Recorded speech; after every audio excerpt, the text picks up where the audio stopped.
Good morning, everybody. Welcome back to Writers Chat. We are so glad to have you with us. I'm Johnny Alexandra. I'm joined by my co-hosts, Norma Poor and Brandy Bro.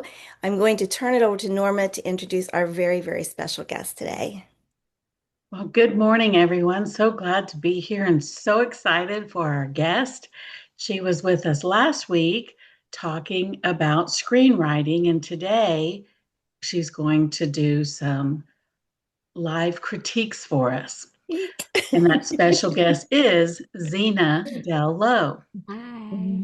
Zena is an award-winning screenwriter, producer, and founder of the Storyteller's Mission, where she trains writers to master the craft of story.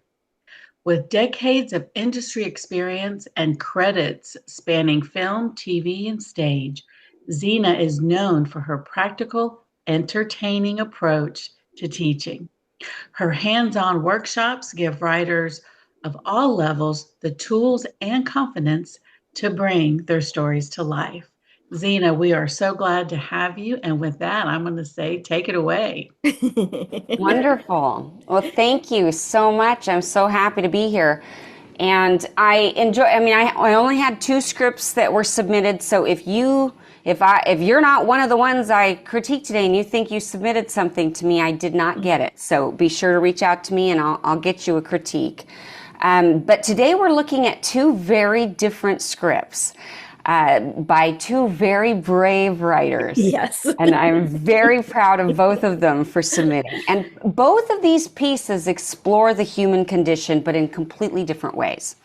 So one is very personal and faith infused. It's more of a memoir about surviving trauma. And kudos to I'll get more into that in a bit. That it was it had to be a difficult thing and it's very brave to have written it.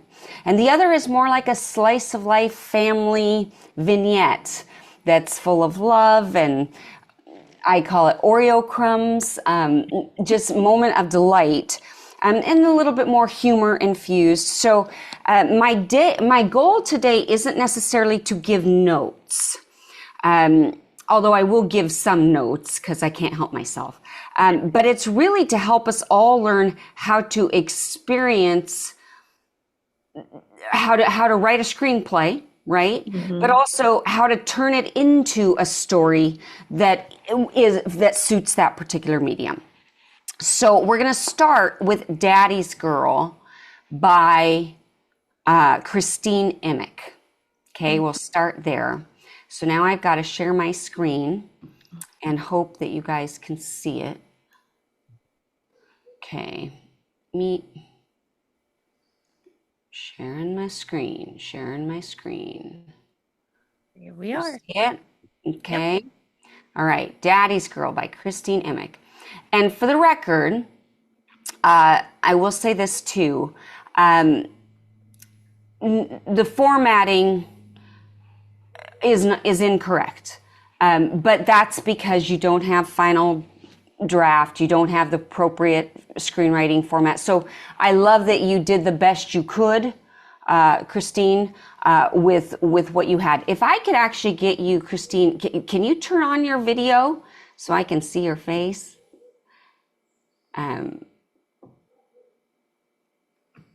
I don't like talking to a vacuum. If you can, that'd be great. All right, so we're just gonna kind of read it together here. So title reel, white type on black screen, center. Hi, there you are. Yay, good for you. I'm proud of you. We're reading it out loud. I know it must be scary. If you need to put your video off and you feel more comfortable, that's fine too, because I know this is very personal for you. But I want to be able to see your face because it's so personal. I don't want it to be impersonal where I'm talking to you in the void. But I also want you to feel comfortable. So if you don't want to be your face on the screen, then go ahead. All right. Every girl needs a man she can look up to. A man who tells her she's smart, beautiful, valuable, loved. Interior dive bar night, 1970. You're So Vain is playing. Sue, an attractive brown-eyed girl of 19, walks into the bar with her friends. Don, a blonde, blue-eyed man of 20, is sitting at the bar dressed in a sailor uniform with another man similarly dressed, looking for something, and his eyes meet hers. Sue smiles and shyly looks down, and Don's countenance changes. I was the bastard child of an alcoholic sailor and an insecure nursing student. She wanted acceptance. Don dismisses his Navy buddy and signals to the bartender to buy her a drink. We see Don pick up his drink and look at Sue's short skirt as she sits down at the bar a few feet away. And he wanted control. Don walks up to Sue as the bartender sets a drink in front of her. We overhear him complimenting her dress. As time warps with images of them drinking and smiling, he leads her away from her friends and they end up walking out of the bar. The audience overhears Don saying to his friends, "I'll catch up with you later." They laugh as the young couple walk out the door. Fade to black. Fade in white screen with black type on white screen center. Fade in Daddy's Girl. Okay, so let's just talk about this opening very quickly. First of all, for those of you that haven't read it yet, impressions, thoughts. Well, I'm kind of blown away. It just brings you exactly into that scene. And I was trying to visualize it, of course, as you were reading it. Yeah, I mean, it hit an emotional chord with me immediately, definitely. Doesn't it? Hmm. Yeah. She has effectively set up several things. Now, so I'm breaking this down in two different elements here. One is formatting and screenplay writing, but the other is effectiveness of story. Hmm. And right now we have a very effective story in progress. Because aren't you spooked out? Hmm. Don't we feel an element of danger? Something isn't right. Now, we've seen actually a pretty benign scene, but with the combination of the voiceover and the subtle moments that she does include where he looks at her skirt, right? That's predatory. Mm-hmm. And we feel it. Sally in So, the comments says, regret is coming. oh yes. And yet one thing I like about it is we're not blaming the victim. Mm-hmm. Yep. She's an innocent. Mm-hmm. Her intentions are good. Yeah, and she's naive. I mean, she's naive. If anything, we blame her naivete, but we don't get the sense that he's naive. Oh no. Not at all. He clocks her. And by the way, if anybody is familiar with trauma and patterns of trauma reenactment, that is so much a part of it. When you get raised in an environment that's abusive, you seem to attract predators. It's a spiritual thing. They feel it, they clock it, and you keep repeating that. And it's very, very so already we are sucked in to the story, and we're spooked out. Very, very well done. Also, I want to compliment you too, Christine, with the voiceover elements that you're including. Really, well, it's really eloquent. It's very beautiful, but it's you say so much with so little. And so you're doing so far, I just want to say it's excellent in terms of story. Now, if we were going to break down some of the formatting, which I'm going to do, but I want to make sure that you're not hearing any of that as criticism about the story. Okay, we're taking off the story, the personal hat, and now we're just looking at the formatting itself. So what we can talk about here is there are some major formatting things that you would want to fix, but you're in the right realm. Okay, so for example, you have this fade to, fade to, fade to, fade to, which I love what you're trying to do. I picture it. We're on a black screen. All of that is great. But it would have to be written in a slightly different way. We wouldn't actually write this fade to. All you would have to say is in the action line. So you'd say fade in, even though you would say it would be a black screen. So you would describe that in the action line over here, you know, white type on black screen. The words fade in succession. Mm-hmm. And then you would put, then there would be something here that we would call, oh my gosh, come on, Zena, you use it all the time. It's going to come to me. It's basically a direction for type to come up on the screen, and my brain isn't working yet, and I swear I use it all the time. It's just not coming to me. But all you would have to do is say that once, and then we'd know that it was fading in and fading out, and you'd just put it in, and it wouldn't be, you wouldn't put it in bold either. So I'll show you when we go to a final draft. We'll move to that in a bit, but then you have fade in here. So what we could do is, instead of putting fade in up the top here, it could just be black screen. Like that could be the thing. And then you describe what's about to happen, and then you have it happen. And then interior dive bar night, 1970. By the way, this is great. You've got this slug line right. Interior dive bar, there's a space. All this looks great, night. And then you're letting us know that it's 1970. That's an appropriate way to do that. That's one of the legitimate ways to do that. You're So Vain is playing. This is tricky. Do you know why? Because you don't have the rights to the music. Now, what you could say is, I mean, I understand what you're going for. You're trying to paint the picture of that arrogance of the guy who is the predator, right? And so you're picking a song like that.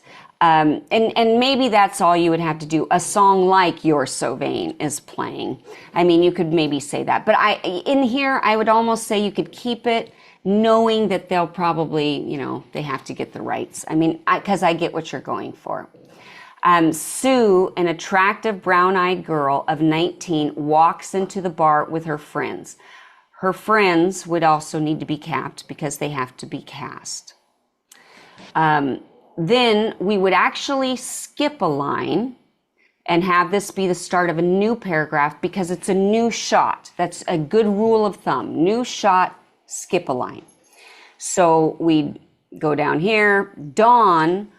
And by the way, you're saying things like a blonde, blue-eyed man, an attractive brown-eyed girl. Not necessary. Those are descriptions that we use in novels because we try to get that. In a screenplay, we don't care. I mean, we don't care if Dawn is blonde or brunette because it's all about who's going to be best for the role. The only time it matters is if a character really has to have blue eyes or whatever. But even then, they can wear contacts, But still, if their eyes have to be really blue or something, you're going to say that. But otherwise, you try to stick away from physical descriptions of that kind of nature, and instead you give us an essence of the character. So, for example, you might say, Sue, innocent, naive, 19. That gives us a better idea of who she is than brown-eyed girl. You can say an attractive, innocent, naive girl of 19. That's the one place you can, by the way, tell in a screenplay and not show, is in your description of the character. But I'll tell you what you're doing correct. You're giving me ages, very important, and you're keeping it short and sweet. But it's basically the essence. Let me give you an example of one of my favorite descriptions of all time that I've ever read in a screenplay. Has anybody here seen Butch Cassidy and the Sundance Kid? Okay, old time film, great script, just a phenomenal script. And so in the script, when we meet Butch Cassidy, here's the description. This is Butch Cassidy, a man among men, and he'd be damned if he could tell you why. Fantastic. It gives you such an essence of his character. So in a screenplay, the idea is that when you introduce your character, you're giving me their essence. You're trying to capture in as few words as possible what they're like, not necessarily what they look like. And that's the difference. And you did, I mean, you've done that, but getting rid of brown-eyed girl, that sort of thing would help that even more. Okay, let's go back. Now here we go. So Don, a blonde, blue-eyed man of 20. I would give a different description. And, even saying, Don, 20s, he's been around the block a few times.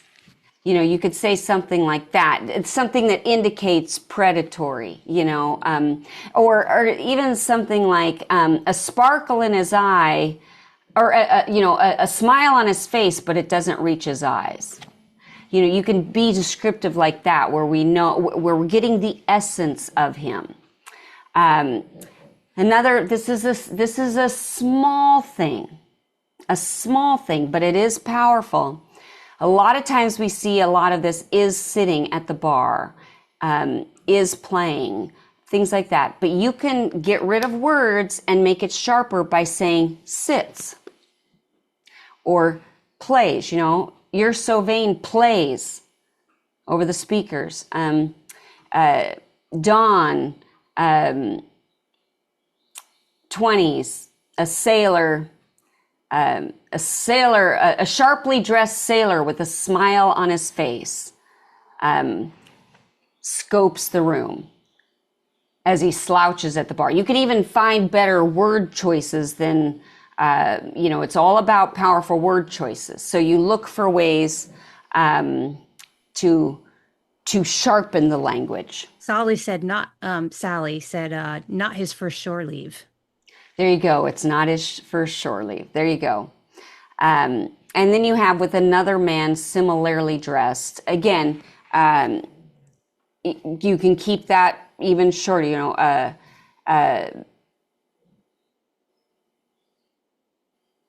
but cap it because that has to be cast. And you say he's looking for something and his eyes meet hers. So again, he's looking for something, scoping out the prospects. His eyes lock on hers. You can even, and then I would skip a line again because now we're back on Sue. So every time you skip a line, you're actually telling me what the camera's focused on. So, okay, right now we're seeing Sally walk in with her friend, do. And then we cut to, basically, here is, predator guy sitting at the bar with his buddy scoping out the place and their eyes catch. And then we're back on Sally, who shyly looks away. Now, again, typically speaking, you want to be careful not to micromanage your actors, but I would keep this action that she shyly looks down. She smiles and shyly looks down. I think you capture the essence.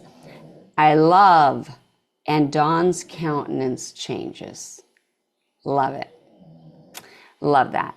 Now, you say narrator Christine. Tell me about that.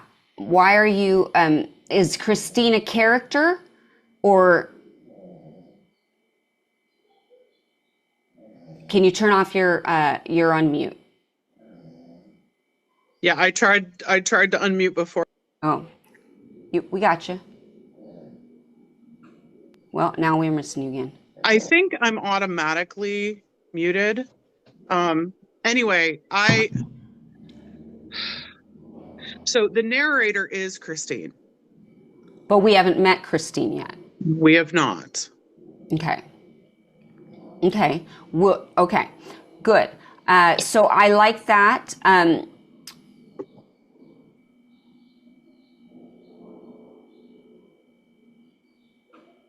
So this is her parents.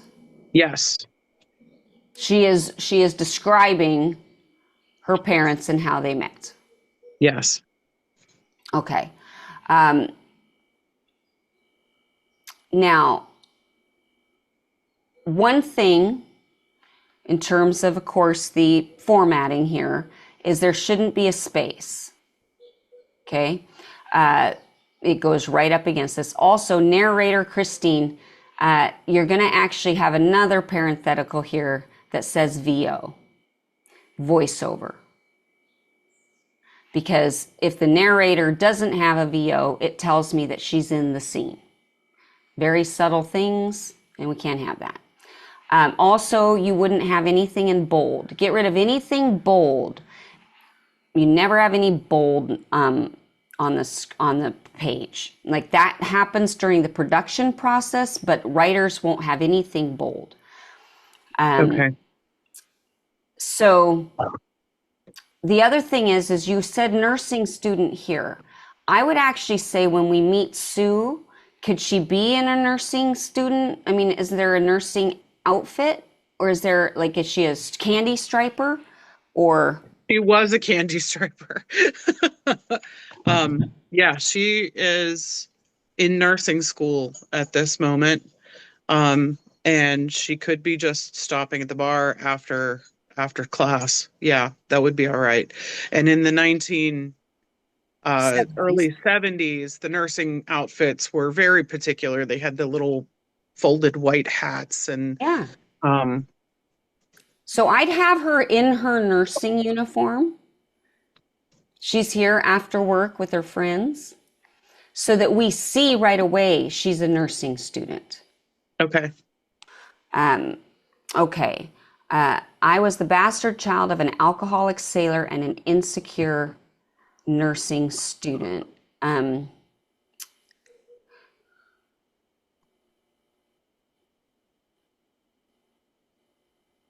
She wanted acceptance. Don dismisses his Navy buddy and signals to the bartender to buy her a drink. Bartender has to be capped. We see Don pick up his drink and look at Sue's short skirt as she settles down at the bar a few feet away. We don't need we see because we know we see it. By the way, though, I do it too all the time because sometimes it just feels right for the rhythm. But Don picks up his drink and looks at Sue's short skirt as she sits down at the bar a few feet away. And he wanted control. Don saunters up to Sue. I mean, I would find a way as the bartender sets a drink in front of her. You say we overhear him complimenting her dress. This is where I would probably say we see, because if we overhear it, you got to give the dialogue. Okay. So right now and the thing is, it is a little tricky because we are going to hear some of it, right? Like, because we're not off of sound.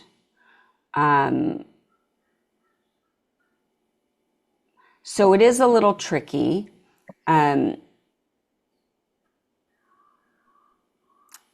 So maybe add dialogue there.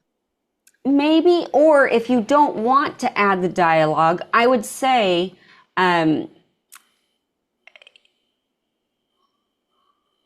see, sometimes I'm just thinking through it myself. How would I actually write this? Because you actually don't want to call attention to the dialogue.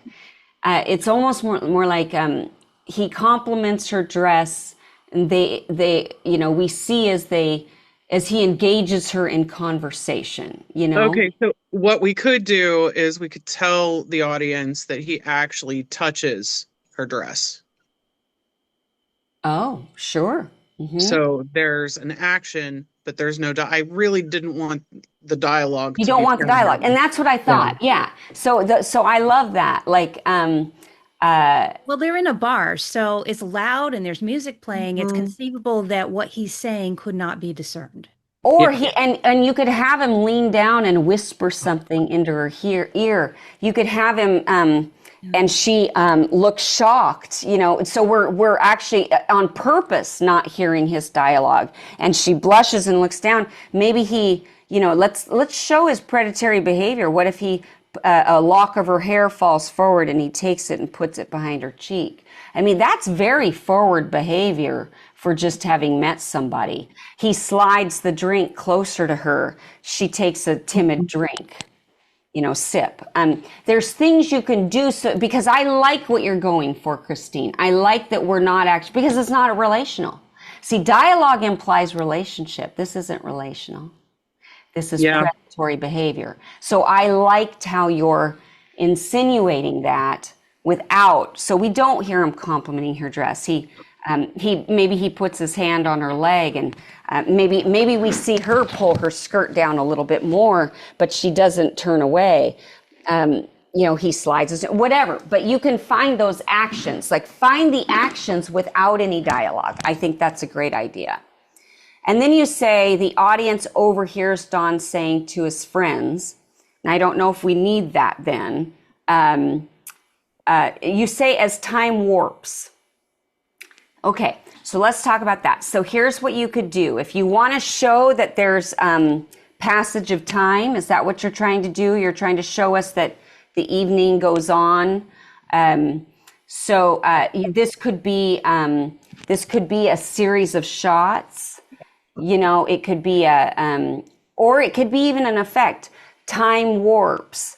We see them standing by the wall, his hand, you know, against it as she's leaning against the wall or something. We see her giggling as he takes a shot of pool. We see he's got her, you know, we see him sitting now, she's on his lap. I mean, you could have a series of shots, and maybe those images are too big, but the idea is that we're seeing different, just brief images of the progression here. And then he takes her hand and he starts leading her away. His buddy catches his eye, gives him a smile. He smiles back. Or just a wink. Yeah, he smiles back and leads her out of the bar. You know, and maybe at this point she's a little tipsy, you know. Yeah.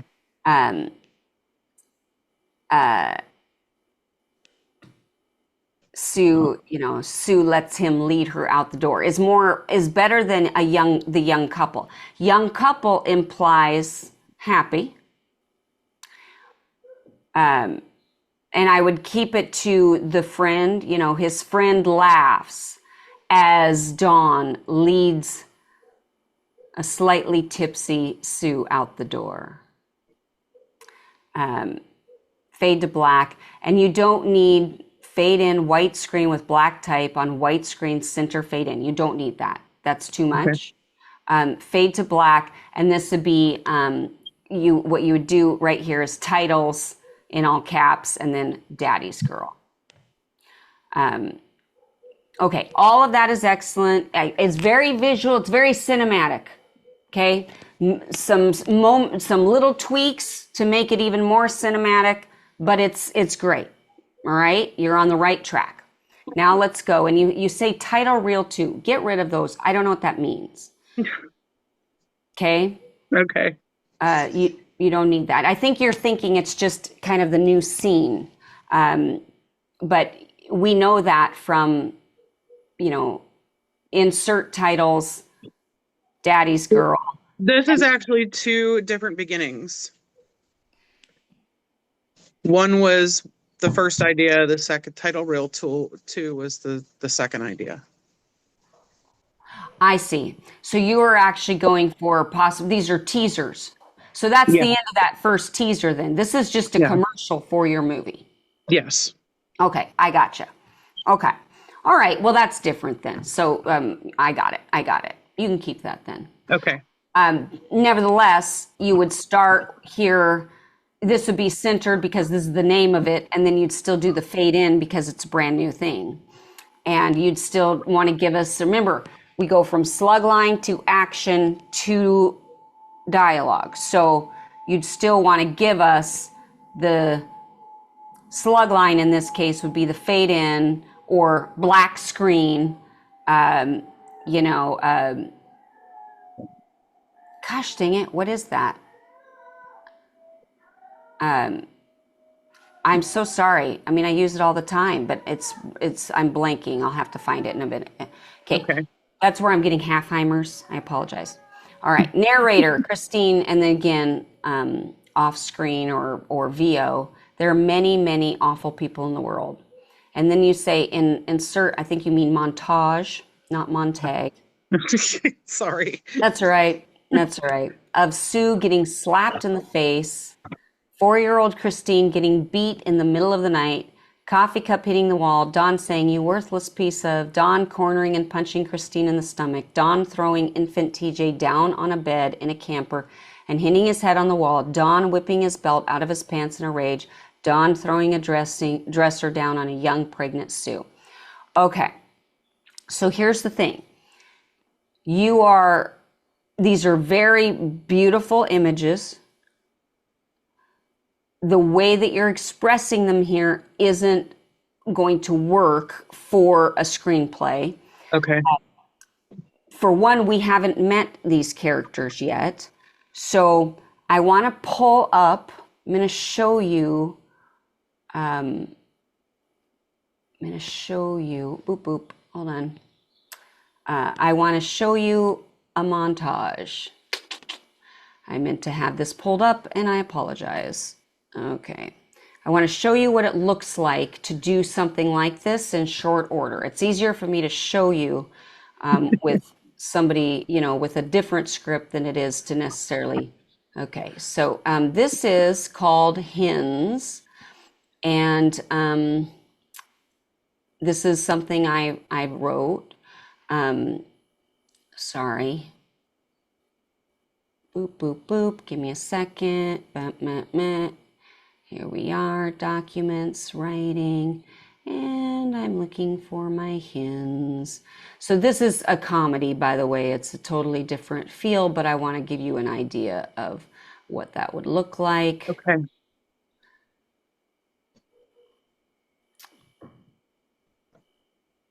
You'd think it would be easier for me to find my own stuff.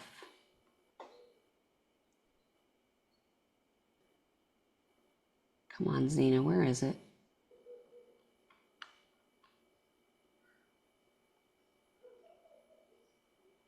Shorts.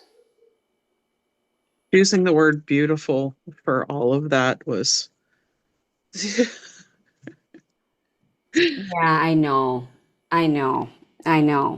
But what I meant by that is it's very visual. Yeah. It's very visual. All right. Here we go.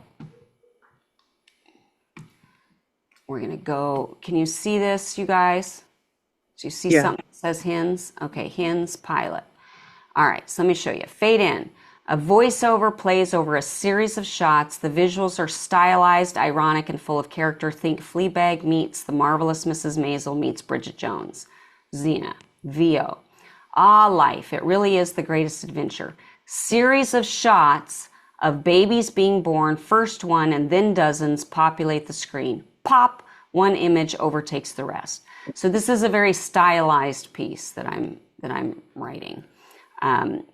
Cut to exterior dusty roadside day. A country woman squats behind an old pickup truck and gives birth while live streaming it to her followers on TikTok. All over the world, every day, children are born into homes with varying degrees of dysfunction. On-screen text, natural queen, born free, no epidural, no problem. The country woman uses a selfie stick the whole time, screams as the baby is born, then looks right into the camera. Like and subscribe, y'all. I mean, some of these situations are truly appalling. Quick cut, interior crack house, day. A toddler in a diaper sips Mountain Dew from a bottle and pets a rat that's wearing a Barbie wig. Good kitty. Text overlay. That's what I was trying to say. Tuesday. Zena. Or imagine growing up in Gary, Indiana, once known as the murder capital of the U.S. Insert. A now entering Gary sign riddled with bullet holes. Text overlay. Equally traumatizing. Zena. You'd think with all the crazy in the world, we'd turn out more Ted Kaczynskis. Insert photo of Ted Kaczynski slapped onto the screen like a sticker with the words Unabomber in big red letters. Text overlay, not a fashion icon. Cut to montage. Weird bearded men typing manifestos on typewriters fades in and out like a Pinterest board from hell. Zena, but the miracle is that most kids grow up with the resiliency to believe in one simple idea. Tomorrow will be a better day. Okay, so what I'm trying to show you here, this is definitely quick cuts to these various, series of shots, We're seeing these things very quick. We're getting right into the scene, like the crack house, a toddler in a diaper sipping Mountain Dew from a bottle and petting a rat that's wearing a Barbie wig. Now, mine's absurd. Mine's supposed to be absurd. Good kitty. Text overlay, Tuesday. In yours, what you would want to do is you still want to give us slug lines. See, that's the trick. You still have to give us slug lines and you still have to introduce the characters. Even if you're just doing a series of shots, okay, here I have a series of shots of babies being born, first one, and then dozens populate the screen. So that's a stylized effect, which is the series of shot, and then pop one takes over the rest. But with you could do, you have montage, right? So here I have the montage of weird bearded men typing manifestos on typewriters, and it's fading in and out like a Pinterest board from hell. But you could do montage or series of shots. They're very similar, but they are slightly different. And for your purposes, I would almost say you want to do a series of shots. Because you have to reintroduce these characters. If this is a totally different piece, we're meeting these characters all over again. Okay. So, and you wouldn't say insert montage. You would just say, and I would say series of shots. And you could actually set us up with a slug line. All of this is Dawn's home, right? Yeah. Okay. I don't know what's the last name? Briggs. Okay, so you would say interior Briggs? Rig. Okay. Okay. Interior rig home, 1970s, and then you'd say a series of shots, 19-year-old Sue, you cap that, getting slapped in the face. And then you would say, a 4-year-old Christine, you've got that capped, and getting beat in the middle of the night. I mean, it's a little too vague. I would say be more specific there, like a 4-year-old Christine getting yanked out of her bed in the middle of the night. Dawn, her father, Dawn, in all caps for the first time, standing over her and, shaking her and yelling at her. And we probably don't need him say, you worthless piece of, we just see him screaming, right? And then the next one, and each of these get their own line. And the reason I think series of shots, actually, no, I'm wrong about this. If you do montage, you don't need a slug line. If you do series of shots, you do need a slug line. So I think you're right about the montage, because you just want the image. We just want the image. You don't want to have to break it up with the slug line. So that works. Now, Dawn cornering and punching Christine in the stomach. I'm sure that that's true. But again, that's going to violate your audience to watch. It's better on screen to show the threat without the actual end Completion. result, is at least right now, because it's a teaser video. So Okay. if you can show him yelling at her and backing her up against the wall until she's cornered, and then you just show him making a fist. And then, there's ways to do imagery with that. Like Dawn throwing infant TJ down on a bed in a camper and hitting his head on the wall. You've got to be careful about these images, right? And also, we also have to be careful because we can't damage an actual infant. Yeah. So there's got to be a way that we can,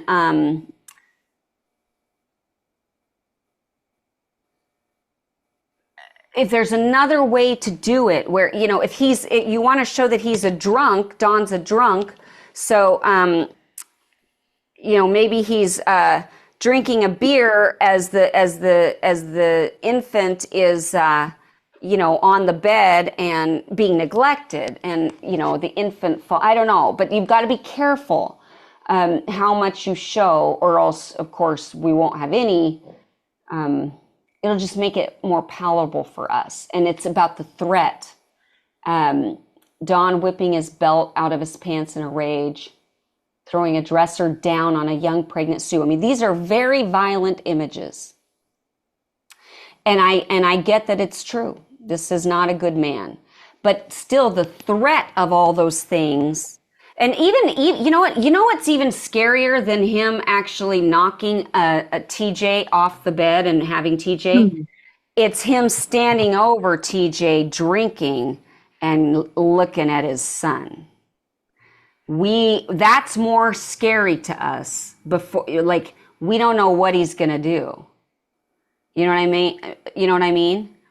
Or like, even like picking up TJ by one arm and looking at him as he's taking a drink of beer. I mean, that's a very scary thing to see. But we don't actually have to see the violence. So anyway, all this to say, very beautifully horrible images, if that makes sense. What I mean by beautiful is they're very visual and we can see them, but finding a way to see them in a way that won't violate your audience is maybe the key here. And I'm going to finish this up, and we can talk more too, if you would like to, because I do want to see this. My dad was just one of them. And now Christine types on her computer. So this actually needs a slug line, because we're meeting Christine for the first time, and we need a description of Christine. We're no longer in the home. We're cutting away. We're seeing, my dad is or was.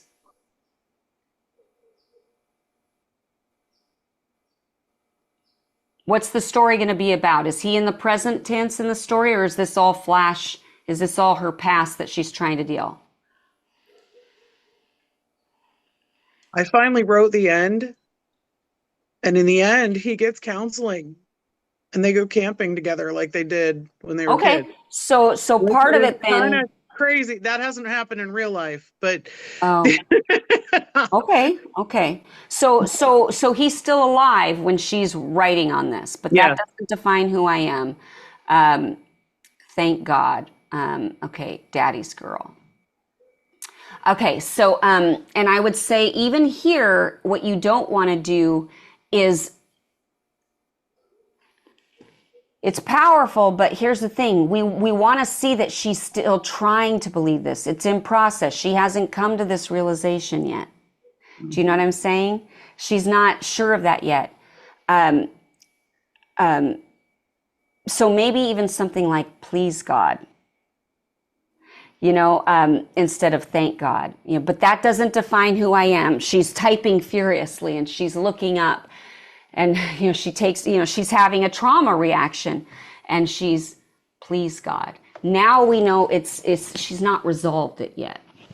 It's a very subtle difference, but. That doesn't define who I am. Is that okay to write? Because that, Absolutely, because it's her act of defiance. That doesn't define who I am. But then if you show her saying, "Please God," that means she's not quite there yet. And okay. that's the journey that we're about to go on, is to hopefully get her to a place where it's true, but it's not true yet. Yes. Oh my gosh. Okay. Thank you. Thank you so much. You're welcome. I want to encourage you to write this. You've already written it, but to keep working on it, because this is very powerful, and I really commend you for your bravery here. That was very brave for you to let us look at this and for you to be open to feedback on something that's so personal. It is so hard when it's personal.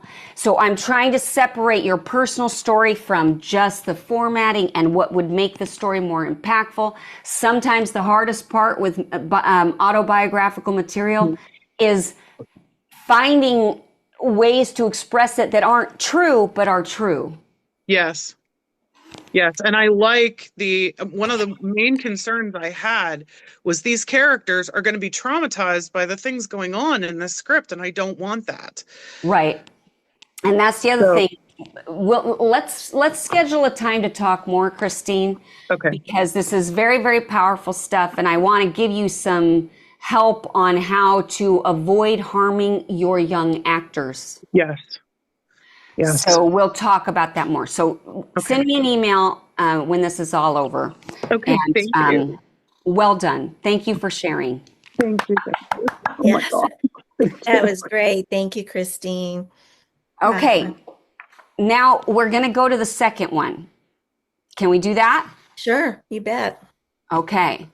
And I did it in this order on purpose so that we would have a little bit of levity after something that's a little painful. So we're going to go ahead and look at the other one, We Saw Mice. And this is a screenplay by J.J. Lavon. Am I saying that right? I don't know. Is she here? She's here. Yep, I there's see she it. here. And do you go by JJ?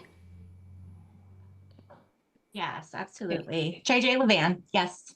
Levan. All right. Hi, JJ. Hi. Yay. Glad you're here. Okay. So she has fade in, exterior, home, back patio, afternoon. Okay. So this is minor, but it actually matters. There's got to be spaces in between here. Believe it or not, there's spaces. Also, whenever you get a slug line, so we need to know who's home. Give us the home, like the Briggs home or whatever it was, or the whose home is it?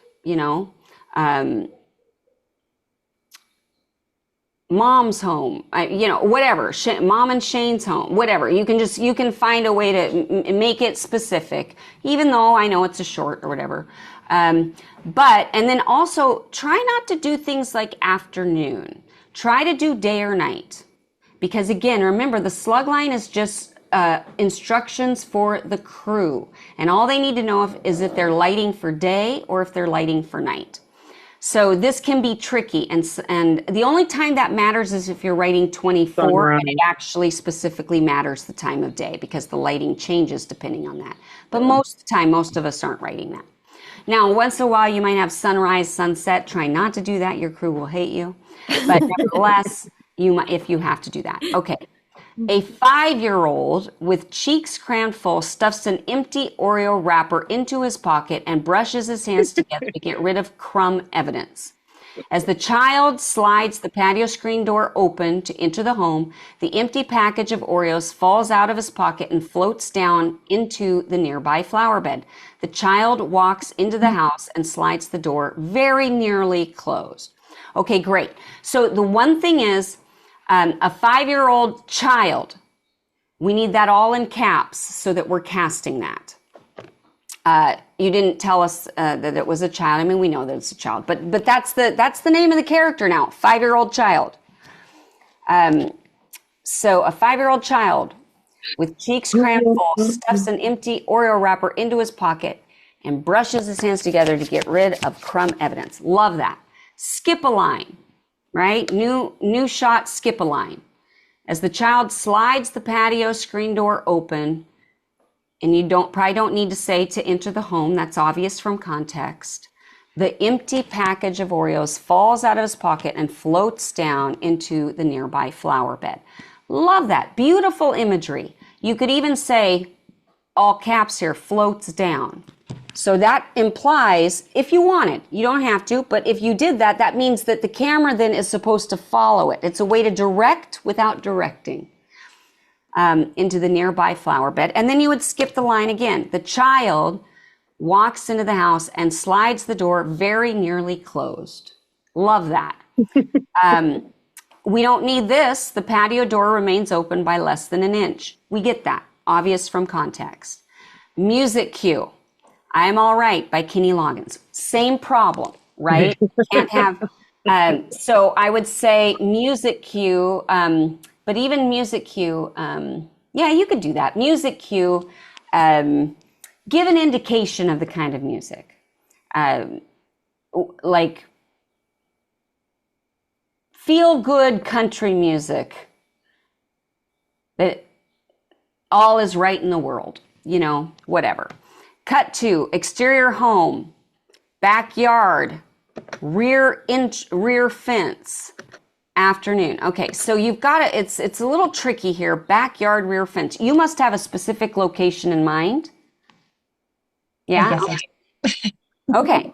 Then I'll allow it. I mean, I would allow it. I'd totally allow it. You're fine. I would do day or night, backyard, rear fence. Now, I love that you know that it is a different. You don't need meanwhile because of the slug line directions, right? We know that this is happening sort of chronologically here. Squeezing in beneath the back fence, POV mouse. Okay, so that's not stated in the correct way. But you want the mouse's POV. But before you get to the POV, I would just say, I would introduce mouse. So POV is an interesting thing. When it's POV, that means that the camera lens becomes the eyes of the character. Oh, POV, point of view. Yeah. Point of view. Yes, sorry. Point of view. So the thing that's tricky about that is most of us use POV wrong when we're writing a screenplay. We're actually still in the camera's lens. But when you're using POV correctly, so that's like if a guy's in the water flailing about and a snake is coming through the water towards him, a poisonous snake. And then you want to, then in the middle of it, so we describe that scene, we're seeing that on the camera, we're seeing both things happen. But then in the middle of the scene, you can go to man's point of, Billy's POV. And then now that means we're seeing the snake come at him straight on, the mouth open, the jaws open, the fangs. Now we're literally seeing the snake come from his POV, and then you have to end the POV. So it's a tricky thing to write, and I don't know that you have a true POV here. I think you said POV because you know that you're in Mouse's point of view, which is different in novel writing than what it means in a screenplay. So I love that you did that. Okay. So what I was thinking was that this mouse, what you're going to see there is the mouse plowing through this jungle of grasses, and here comes this mud puddle, and we're going around the mud puddle, and then you're seeing everything ahead of this mouse as he's running through the yard. Beautiful. I love that. So what we would say is across the yard, we see mouse, all caps, squeezing his chubby little body underneath the back fence and into the yard. Mouse's POV, right? Colon. And it would be a new shot. You'd say, you do this. You go, Mouse's POV. He weaves through the jungle of grass. Yeah. I see what you're going for. Under the, why is that doing that? Go away. Under the chalk alphabet covered trampoline he goes, scurrying around a leaky garden hosed mud puddle and speeding down the length of a clothesline speckled with colorful cartoon sheets and towels. So we only want a minute of seeing it from his point of view, right? Or do you want to keep it in his point of view? I only got to page 5. So, but through the yard and everything, that would be point of view. Yes. Okay. All right. Mouse's POV. Okay. If you want everything in his point of view, then you would maybe use that as you would describe that sort of like I did in Hens, where I just went ahead and gave a description. Like everything here is very stylized. You know, this is the style of it or whatever. So if you wanted to do that, I would just actually say it up front. Everything that we see is from Mouse's point of view as he's weaving through the yard and getting to his location. And then you just describe it. So you could do something like that. But otherwise, we go back and forth from his point of view where we see what it looks like for him. But then as the audience, we get to see him scurrying and it doesn't look too terrifying. It's kind of fun to go back and forth between his POV and how the audience sees it. So it might be kind of fun to keep going back and forth so that like when we see him scurrying easily across the hose line, now we go back into his POV and it's, it looks like a complete bridge and we see the fibers of this little tiny hose line looks totally different from his point of view, It could be a fun thing. I loved that idea. That's how I was envisioning it, some sort of back and forth of the POV. Okay, but all very good visuals. Scurrying down a leaky garden hose mud puddle, speeding down the length of a clothesline speckled with colorful cartoon sheets and towels. The mouse continues to press his way between shrubs and daisies until he comes to a screeching halt. I love all this, right? I love all this. Very good visuals. The only thing is I would break them up into new shot, skip a line.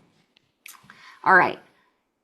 The winded mouse suddenly finds himself face to face with a blue foiled wrapper. He peers inside, squeaks, and noses his way inside the Oreo package. What a beautiful visual, right? Isn't that a fun visual? It's great. Yes. Exterior car driving down the highway, afternoon. Again, I won't give that note. Mom and Shane are seen in an older model SUV zooming through rush hour traffic on the highway. Again, these are things that we tend to put in, but we don't actually need in a screenplay because it's obvious from context. So, and you say exterior car driving down the highway, afternoon. So you would start there. An older model SUV zooms through rush hour traffic, right? And we don't need on the highway because you have on the highway. Then you would go interior car, right? And now give us an indication of who's inside. Mom and Shane. We don't know who Shane is. You say it here, but you say exterior home driveway. But we can get inside the car now and you introduce the characters and we get to see what they're doing and relationally what they're doing. Even if Shane isn't listening, there's something there. Are you with me? Either that or we don't have to see the older model SUV. If you just want to cut right away, interior car, day, mom navigates traffic as 8-year-old Shane plays with a little plane or something in the passenger seat, whatever. Okay. As mom pulls into their driveway, Shane, the 8-year-old, is holding a DVD cover in front of his face and flapping his hands. Love it. Shane is safe and seated in the passenger seat beside her with his window down. So again, I would just say try to find fewer words if you can, like instead of is holding, holds, flaps, instead of is flapping, is safe. Things like that just powerful word choices. There's too many spaces here. You know, you only need one space. As she scrambles out of the SUV, Mom grabs 2 plastic bags filled with fried chicken dinners, 1 paper bag of groceries, and her tote bag of a purse. It's a little too wordy, but it's beautiful visuals. Shane, still holding his DVD cover in front of his face, eases his way out of the car. Mom shuffles her way around the front of the Hyundai to snatch Shane's hand. Together, they bustle their way toward the house, Mom mapping her thoughts out for the rest. Now, this is one you wouldn't have at all. Why wouldn't you have that at all? Because we can't film that. How do you film Mom mapping out her thoughts? Oh, I see. You have out loud for the rest of the scene, but you just give us the dialogue, right? So you don't tell us, you just show us. So together they bustle their way toward the house. Oh my gosh, it's 4:15. And you can say, Mom, and this is kind of, there's no colon here. But you could make this a parenthetical, which we didn't talk about. This is not going to give us the right spacing because it's not the right, but a parenthetical would be here that says to herself, oh my gosh, it's 4:15. We got to hurry and eat your finger looking good while it's hot. And soccer's at 5. Come on. The two hurry into the garage together. Great stuff. Very fun. Very visual. This isn't quite the right formatting, but that's okay. You're not using a screenplay formatting. For now, it's great. Okay. Cut to interior home, patio door, afternoon. The mouse, and I would call him Mouse, maybe instead of the mouse, because you introduced him as Mouse. Mouse narrowly scooches through the patio door gap as Dad calls from across the house. Now, you've just had Mouse sneak into the wrapper. Now, you've done the POV thing where we get to see the POV of the grass and how big the grass is. I think that was a perfect opportunity to show a crumb that to us is super small, but to Mouse is a full-size cookie. You know, let us see him eating the full-size cookie. And then when we cut back to him, he just had a cookie. He just had an Oreo. And now he's, you know, his belly's full. Maybe he even does a hiccup and a burp. And he gets up and he's drunk on food, right? Show us a mouse that's drunk on food. And now he wants more of that. Maybe he even, motivate his move into the house. Maybe he sees more crumbs. Because remember, the boy shook his hands like this. So There's maybe more wrappers. There's going to be more wrappers. Oh, there's going to be more wrappers. So maybe he sees one. Maybe his eyes light up as he sees a wrapper inside the house, a blue wrapper, and now he knows what's in it. And he's got to get in there, right? And so now he creeps. And I think that could be a really fun visual. You could really play with that. I know we're a little over. Let me just go a little bit further. And same thing with you, JJ. We can meet later and I can go over more stuff for you. But, okay, the mouse narrowly scooches through the patio door gap as Dad calls from across the house. So we haven't met him yet. And we don't know what the motivation is. So what I would say is, and this would be off screen probably, because he's still in the scene. We're just not seeing him right now. And Elijah, did you shut that screen door all the way? What's the motivation for that? Like, did he walk by? Did he see it? Does he know? It's probably because the door is squeaky and everybody can hear it. Because when the door goes shut, it's squeaking. So, Okay. no, I did. There's too much time then. There's too much time that's passed between him shutting the door and for this. So now we need a different motivation. If Dad is in there walking by the door with his boxers on, you know, and it's cold. I mean, I don't know why I said, you know, but I just have a picture of him in a domestic scene and he's cold and he's like, he sees the door and he's like, Elijah, did you shut the screen door all the way? And he closes it just as the mouse narrowly gets in. You know, something like that could be fun. But Mouse gets in right before the door gets closed. Mouse, and by the way, since you call it the boy Elijah here, you probably, when you introduce him, you want to introduce him as, you know, 5-year-old Elijah. Mouse enters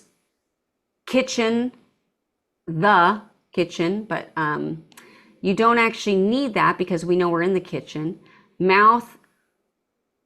sneaks across the linoleum tile and scurries to the right just as a child-sized pair of untied tennis shoes is seen entering from the left across the kitchen floor to the door. Okay, so what's happening here, this is great. I'm glad you did this. The door slides shut as the shoes turn to walk away, exiting the kitchen, the child size. Okay, so what's happening here is you're doing a little bit too much micromanaging of the right to the left and all this stuff. And remember, our slug line, we don't have to repeat information that's in the slug line. So we don't have to say that we're in the kitchen when we're interior kitchen. Are you with me? So instead, give us an indication of the action that's more exciting. That's why I said mouse sneaks across the linoleum tile, moving towards the bright red wrapper stuck behind the garbage can or something. That's better.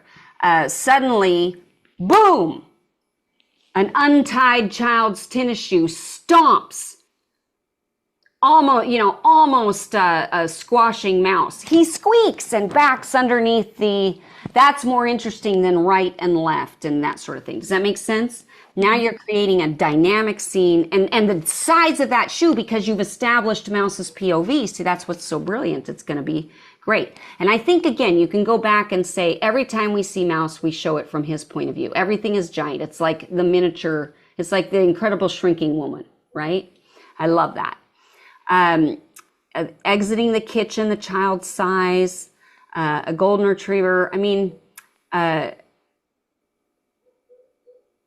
don't know that we need that. A golden retriever enters from the left. You have from the left. We don't need to know, right? And follows a scent along the floor of the kitchen past the child. The child's hand runs across the head of the dog.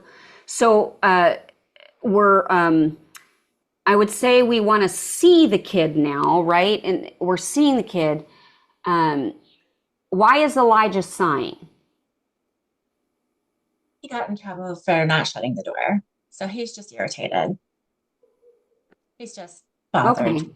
Okay. It's, again, I would say those types of things, like if we see a child sigh over something, it would be right away, Elijah, did you shut the kitchen door? Cut to Elijah. Right away. A lot of times we just wait too long for that to happen and it's lost the moment. So I don't think he needs to do that. Unbothered, the golden continues to sniff his way along. He moves past the patio screen to follow the mouse scent, but the dog's nose is halted in the crevice between the refrigerator and the wall.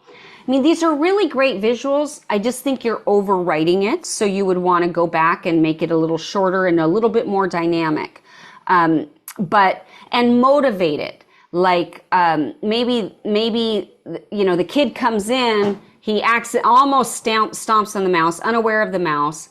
If he closes the door, he closes the door. We see the handprints, and then have him, come on, Bo, here, Bo. And Bo comes trotting in, and he pats Bo, good boy. But then Bo sniffs the air. And then the boy, then you've got Elijah walking out of the kitchen. Come on, Bo. But Bo doesn't. Bo puts his nose down. Now we know the mouse is in trouble again because Bo. And so you just paint it a little bit more dynamic and motivate those things. But I love it. Great visuals. Mom, still clasping Shane's hand, enters the dining room, heavily weighed down by her baggage and the family evening plans. We're home. Let's eat. We got soccer. So again, this is going back to my script, but you'll see here is Betty. I mean, whenever you have dialogue, it's just all together. There's no spaces. It's all lined up here, which is fine. I mean, you don't have the screenwriting software, but just showing you wouldn't skip a line for each of those lines. You just put it all, hello, we're home, blah, blah, blah, blah, blah, and blah, blah, blah, blah, blah. That's all. Minor for just giving you notes on that. The soccer-clad dad. So we haven't actually met him yet, so he would be in caps here. Enters the dining room from the kitchen. We don't need to know where he's entering from. Rubs Shane's head, Placing plates and forks on the table, Dad gently leans into Mom to ask about Shane's appointment. You don't need to say why he's doing it. This is, again, one of those things. Don't tell me why anybody's doing anything. Just have him do it, right? He gently leans into Mom. How was speech therapy? You can have him say, whispering, how was speech therapy? Like every other session, he's not interested in communication. He just keeps quoting lines from his TV, movies, and songs. Dr. Gamble calls it scripting. And you've got a lot of spaces here. We won't worry about that. Elijah and Sammy. So who's Sammy? The sister. Okay, so we've got to introduce her with all caps, right? And you, Do you 5-year-old. Do you capitalize only the first time Correct. they enter? Okay. Correct. Only the first time we meet them are they capitalized. Okay. Elijah, did you have those cookies?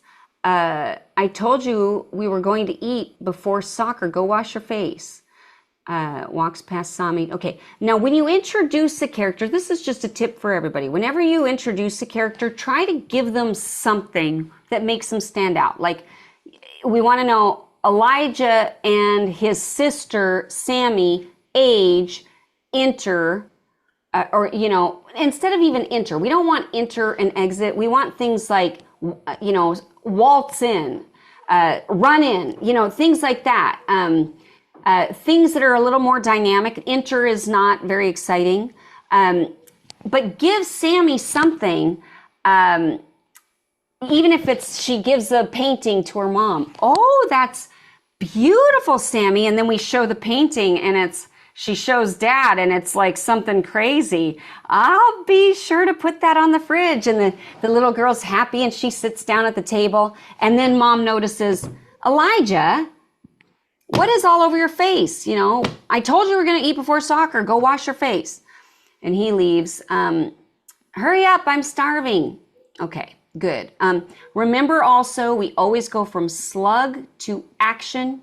You want to say now, the whole family is seated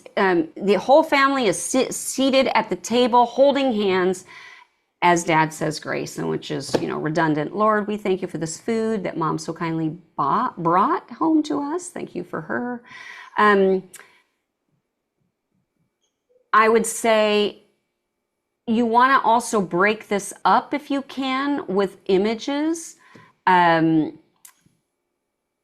even reaction shots, of the kids. What are they doing? How are they reacting to this? And Lord, please help Shane's communication to blossom. And what does Shane think? We see Shane. It's a way to build relationship, build character. Bless and guide our family. In Jesus' name, good. And then, it's finger looking good. It's finger looking good. Good, good, good. I know we're running out of time. Okay, we'll stop here.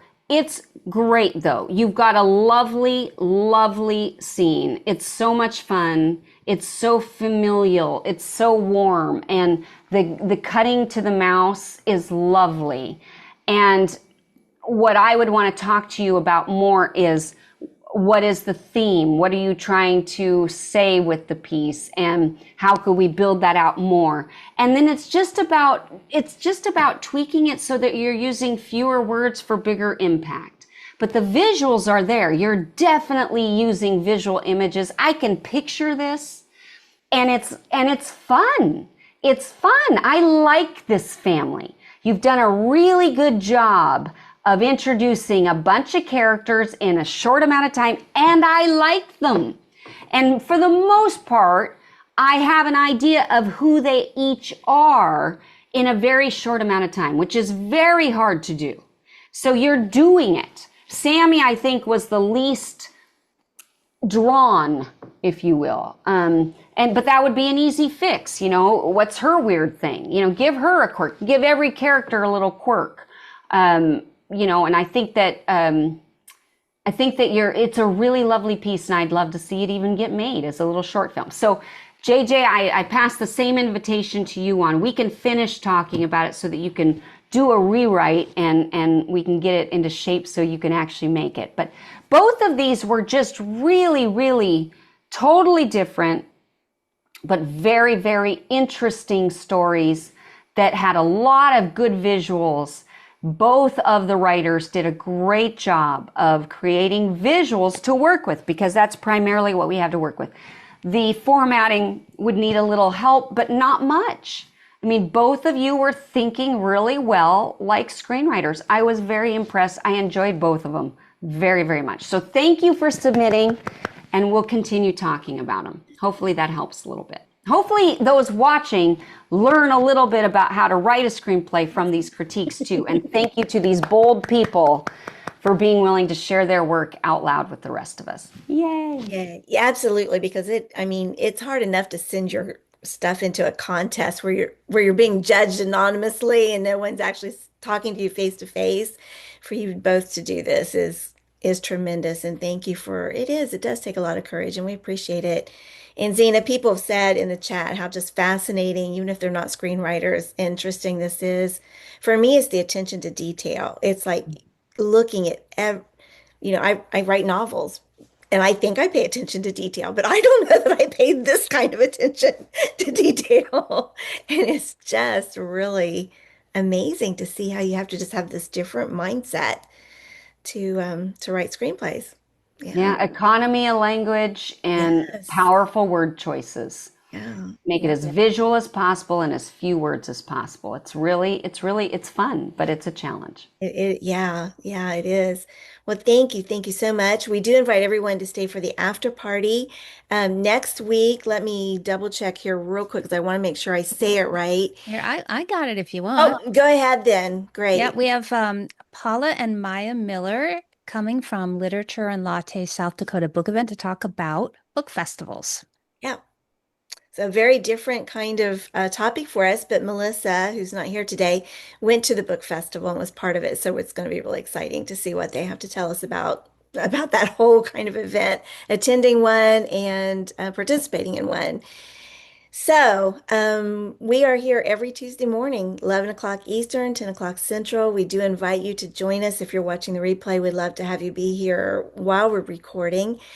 Um, Again, stay for the after party, and we'll see you all next week. Bye bye.